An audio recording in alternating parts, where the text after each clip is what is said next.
Hi friends எல்லாரும் நல்லா இருக்கீங்களா? நேற்று ஒரு வீடியோவில் ஒரு அண்ணன் கேட்டிருந்தாரு, அக்கறையோட கேட்டிருந்தாரு, தம்பி உங்களுக்கு 3 டைமும் சாப்பாடு கிடைக்குமாங்க. நல்ல கொஸ்டின்.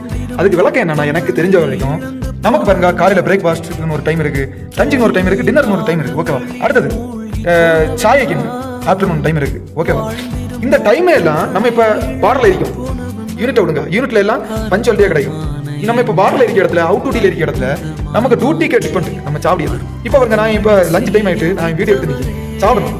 இப்போ எனக்கு அர்ஜென்ட் ஒரு டியூட்டி வந்துட்டு, இங்கே இந்த டியூட்டி போ, அந்த பார்டரில் அங்கே ஒரு பிரச்சனை இல்லை, ஒரு பேஷண்ட் எடுத்து கீழே போயிட்டு இருக்கு, யூனிட் போயிரு, அப்போ எப்போ சாப்பிட முடியாது, ஸ்ட்ரைட்டாக டின்னர் தான்.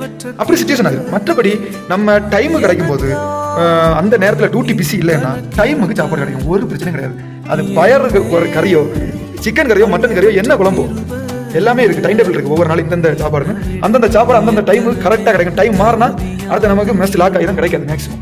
அதனால டைமுக்கு சாப்பாடு கிடைக்கும். சம்டைம்ஸ் பிஸி டிபெண்ட், ஓகேவா? டியூட்டியில் ஏதாவது பிஸி ஆயிடுச்சு, வேற ஏதாவது பிரச்சனை ஆயிடுச்சுன்னா ஃப்ரெண்ட்ஸ் அந்த நேரத்தில் நம்ம சாப்பாடை மறக்க வேண்டியதான்.